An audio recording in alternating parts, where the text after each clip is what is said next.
1947 रात को 12 बज रहे थे जब दुनिया की आधी से ज्यादा आबादी नींद के खराटों के साथ सो रही थी। उस वक्त भारत की आजादी का वो सुनहरा अध्याय लिखा जा रहा था जिसका हम कई सालों से इंतजार कर रहे थे। अंग्रेजी हुकूमत से आजाद होने की खुशी इतनी ज्यादा थी कि सब लोगों की आंखों में सिर्फ आने वाले आजाद भारत के वो सुनहरे पल नजर आ रहे थे जिसे पिछले कई सालों से अंग्रेजों ने अपनी कैद में कर रखे थे। उस वक्त देश के पहले प्रधानमंत्री पंडित जवाहरलाल नेहरू आजादी का पहला भाषण शुरू करते हैं। इस भाषण को ए ट्रिस्ट विद डेस्टिनी के नाम से जाना जाता है। उनके स्पीच की शुरुआत इन लाइनों से शुरू होती है, हमने नियति को मिलने का एक वचन दिया था और अब समय आ गया है कि हम अपने वचन को निभाएं। पूरी तरह ना सही लेकिन बहुत हद तक। आज रात 12 बजे जब सारी दुनिया सो रही होगी, भारत जीवन और स्वतंत्रता की नई सुबह के साथ उठेगा। आखिरकार अंग्रेजी जकड़न की वो काली रात खत्म हुई और सूरज की पहली किरण के साथ आजादी की वह सुनहरी सुबह हुई। लेकिन ये कोई आम सुबह नहीं थी, बल्कि इस आजादी की सुनहरी सुबह को पाने के लिए कई वीरों ने अपने प्राणों का बलिदान दे दिया। लेकिन जितनी खुशी हमें आजादी की हो रही थी, तो दूसरी तरफ एक ऐसी दर्द भरी दास्तां हमारी चौखट पर दस्तक दे चुकी थी। वह थी भारत और पाकिस्तान के बंटवारे की वो लकीर। उस लकीर ने भारत और पाकिस्तान को दो अलग अलग भागों में बांट दिया और यह एक ऐसी लकीर थी जिसका खामियाजा हजारों लोगों ने अपनी जान देकर चुकाया और करोड़ों लोग अपने बसे बसाए घर को छोड़ने के लिए मजबूर हो गए। कुछ महीने पहले जो देशवासी आपस में भाई की तरह मिलकर अंग्रेजी हुकूमत से लड़ रहे थे, वह बंटवारे की लकीर की वजह से एक दूसरे के खूनी दुश्मन बन चुके थे। बंटवारे के इस विस्थापन में इंसानियत पूरी तरह खत्म हो गई। 15 अगस्त 1947 से 9 दिन पहले 60 मुसलमानों का कत्ल अमृतसर में कर दिया गया। इसके ठीक 2 दिन बाद यानी 6 अगस्त 1947 को 74 सिखों का कत्ल लुधियाना फिरोजपुर रोड जलालाबाद के पास कर दिया गया। साल 1947 के अगस्त महीने के पहले सप्ताह के भीतर ही खून खराबे से अमृतसर की जमीन लाल रंग ले चुकी थी। हर रोज तकरीबन 100 से अधिक लोग अपनी जान गंवाकर बंटवारे की कीमत चुका रहे थे। उस दर्द भरी दास्तान को आज देखा तो नहीं जा सकता है, लेकिन उस पल को महसूस जरूर किया जा सकता है। आजादी से 48 घंटे पहले यानी 13 अगस्त 1947 को लाहौर से अमृतसर के लिए एक ट्रेन रवाना होती है। लाहौर के मुगलपुरा स्टेशन से चली इस ट्रेन में अमृतसर एक भी जिंदा इंसान नहीं पहुंचा। 43 हिंदू सिखों को ट्रेन पकड़ने से पहले ही मौत के घाट उतार दिया गया। जब पंजाब बंटवारे की आग की लपटों में जल रहा था, उस वक्त दिल्ली रेलवे स्टेशन से पाकिस्तान स्पेशल ट्रेन पाकिस्तान के लिए रवाना होती है, जिसमें पाकिस्तान जाने वाले सरकारी अफसर, कर्मचारी और उनके परिवार मौजूद थे।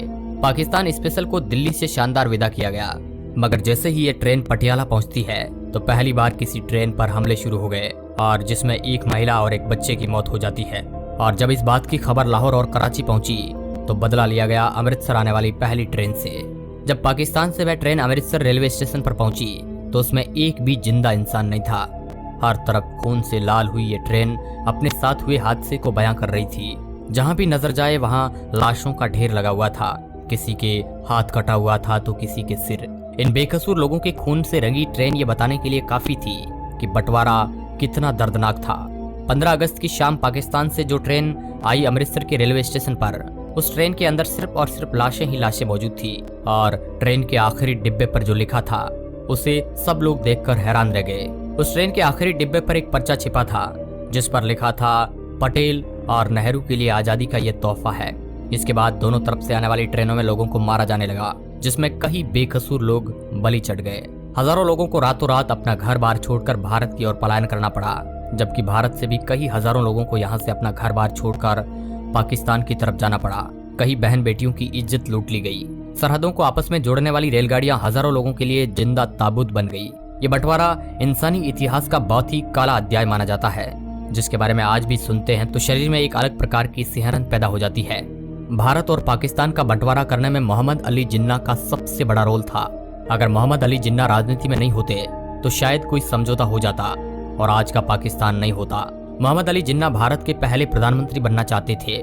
फिर जिन्ना को यह लगा कि मैं पूरे भारत का प्रधानमंत्री तो नहीं बन सकता हूँ, लेकिन पाकिस्तान का जरूर। और फिर वही कुछ ऐसा ही हुआ।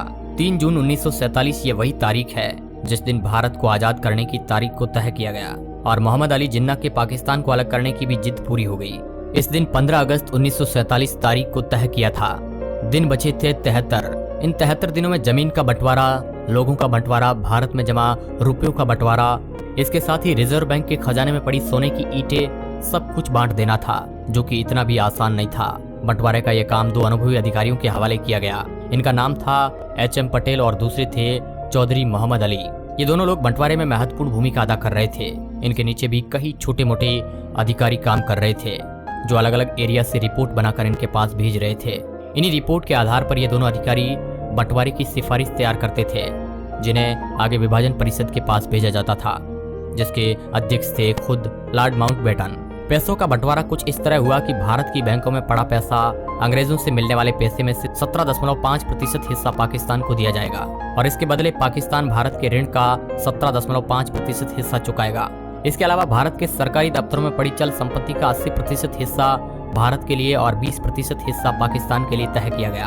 फिर इन दफ्तरों में पड़ी हर उस चीज का बंटवारा किया गया। मेज, कुर्सियां और टाइपराइटर तक की गिनती करके भारत पाकिस्तान में बांट दिया गया। इन सब चीजों को आपस में बांटने के लिए कई जगह लड़ाई तक हुई। इसके अलावा भारत की लाइब्रेरी में पड़ी पुस्तकों को लेकर भी इन दो मुल्कों के बीच पेच फंस गया। इंसाइक्लोपीडिया ब्रिटानिका को इस तरह भारत और पाकिस्तान में बांटा गया कि पहला खंड भारत को दिया गया, फिर दूसरा खंड पाकिस्तान को। इस तरह आपस में बांटा गया। यहाँ तक कि लाइब्रेरी में पड़े शब्दकोश भी आधा आधा फाड़कर भारत पाकिस्तान में बांट दिया गया। एक एक करके सभी चीजों को भारत और पाकिस्तान में बांट दिया गया, लेकिन भारत के गुप्तचर विभाग को पाकिस्तान के साथ साझा नहीं किया गया। इस पर भारत के गृह विभाग ने दूरदर्शिता से फैसला लिया कि भारत के गुप्तचर विभाग में कोई किसी तरह की कमी नहीं की जाएगी और उसके अफसर इस बात पर अड़े रहे कि इस विभाग की एक फाइल तो छोड़िए, शाही तक हम पाकिस्तान नहीं जाने देंगे। इसके साथ ही पाकिस्तान के पास नोटों को छापने के लिए प्रेस नहीं थी और उस वक्त भारत में भी नोटों की छपाई के लिए एक ही प्रेस मशीन थी और भारत ने उस प्रेस को पाकिस्तान को देने से मना कर दिया, जिसके बाद पाकिस्तान ने काम चलाने के लिए भारतीय नोटों पर ही अपनी मोहर लगाकर करेंसी के रूप में इस्तेमाल किया। इसके अलावा एक बंटवारा और अहम था, वह था भारतीय सेना का, जिसमें हिंदू, मुस्लिम, सिख सब थे। भारतीय सेना के 2/3 सैनिक भारत के हिस्से में आने थे और 1/3 सैनिक पाकिस्तान के हिस्से में। बाकी चीजों की तरह इन वीर योद्धाओं का भी बंटवारा तय था। दोस्तों, ये बंटवारा बेहद दर्द भरी कहानी लेकर आया था। ये कहानी हम आज भी सुनते हैं तो हमारी आंखों में आंसू आ जाते हैं, जिसमें लाखों करोड़ों लोग अपना घर बार छोड़ने को मजबूर हो गए थे। अब दोस्तों, इसके बारे में आप क्या सोचते हैं? क्या यह बंटवारा सही था या गलत? अपनी प्रतिक्रिया हमें कमेंट के माध्यम से जरूर बताएं और इस तरह के इंटरेस्टिंग वीडियो देखने के लिए आप हमारे चैनल को सब्सक्राइब कर सकते हैं। धन्यवाद।